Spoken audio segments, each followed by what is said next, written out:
दोस्तों नमस्कार। आपका हार्दिक स्वागत है आपके चैनल लीगल लाइव में। ये अंधकार से प्रकाश की ओर चलने की व्यवस्था का चित्रण करता है। एक वृत्तांत आया है।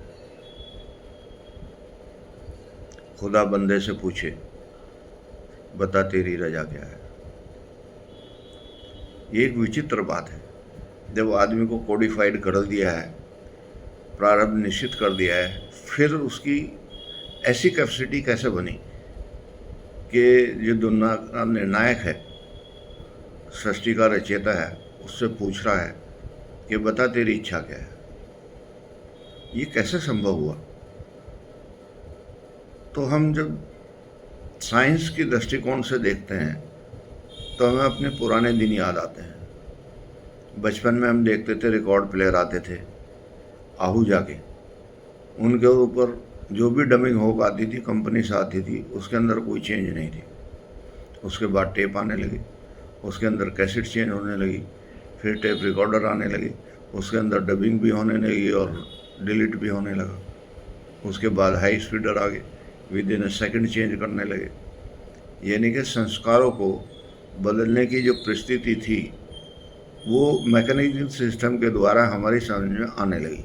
लेकिन क्या कभी हमने विचार किया कि हमारे अंदर भी संस्कारों की एक विकृति है, उसको भी हम चेंज करें? तो उसको चेंज करने के लिए हमें एक एग्जाम्पल से समझना पड़ेगा कि एक हथौड़ा था और एक चाबी। दोनों में बहस थी कि ताकतवर कौन है। हथौड़ा कहता था मैं ताकतवर हूँ, मैं ताला तोड़ सकता हूँ, मैं ये कर सकता हूँ, वो कर सकता हूँ। चाबी ने कहा तोड़ के दिखाओ। उसने काफ़ी प्रयत्न किया, ताला नहीं टूटा। और जब वो हार गया तो उसने कहा चाबी सब तुम खोल के दिखाओ, तो वो गई और अपना ताला खोल दिया। तो किसी थर्ड पर्सन ने पूछा कि शक्तिशाली तो ये था, तुमने ताला कैसे खोल दिया? तो उसने कहा मैं इसके दिल में गई और प्रेयर की और मैंने ताला खोल दिया। यही आदमी की स्थिति है। अगर वो प्रेयर करता है तो लॉकिंग सिस्टम उसका जो है वो अपने आप खुल जाता है। क्योंकि नेचर ने अब तक क्या किया है, जो साइंस कहती है कि 3% के करीब मस्तिष्क विकसित है और जो इससे ऊपर चला जाता है वो जीनियस हो जाता है। अब जीनियस कैसे बनाया जाए? कोई मशीन तो ऐसी मार्केट में भी आई नहीं, लेकिन हमारे शास्त्र प्रमाणित करते हैं कि प्रेयर के द्वारा हम उस मशीन को चेतन कर सकते हैं। प्रेयर कैसे होगी? पहले आपको धारणा बनानी पड़ेगी, फिर उसके लिए ध्यान करना पड़ेगा और ध्यान से फिर उसको आविष्कार करना पड़ेगा। यानी कि सफलता जब मिलेगी जब 3 चरण पूरे होंगे।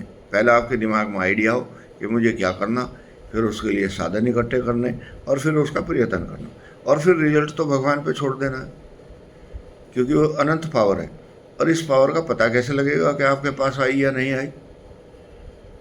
सबसे पहले आपके विचार चेंज हो जाएंगे, आपके जो शब्दों का विन्यास है वो चेंज हो जाएगा,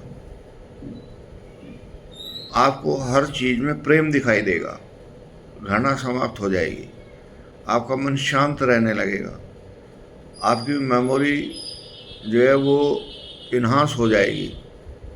आज कंप्यूटर के युग में लोग कहते हैं कि कंप्यूटर वो बढ़िया जिसकी रैम अच्छी, यानी कि डाटा ट्रांसफ़र करने की कैपेसिटी। ये क्या है?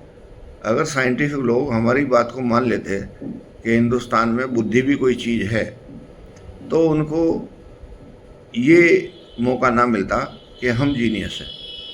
लेकिन जीनियस तो थे ही हिंदुस्तान के ऋषि मुनि, जिन्होंने बुद्धि का इस्तेमाल किया, जो साइंस के युग में डाटा ट्रांसफ़र के नाम से जानी जाती है। जिसके पास जितना डाटा, जितने उठाने की कैपेसिटी, उतना बड़ा विद्वान। इस विद्वता को धारण करने के लिए सत्संग जरूरी है। सत्संग किसका होगा और कैसे किया जाएगा? सत्संग का बहुत सीधा सीधा फॉर्मूला है।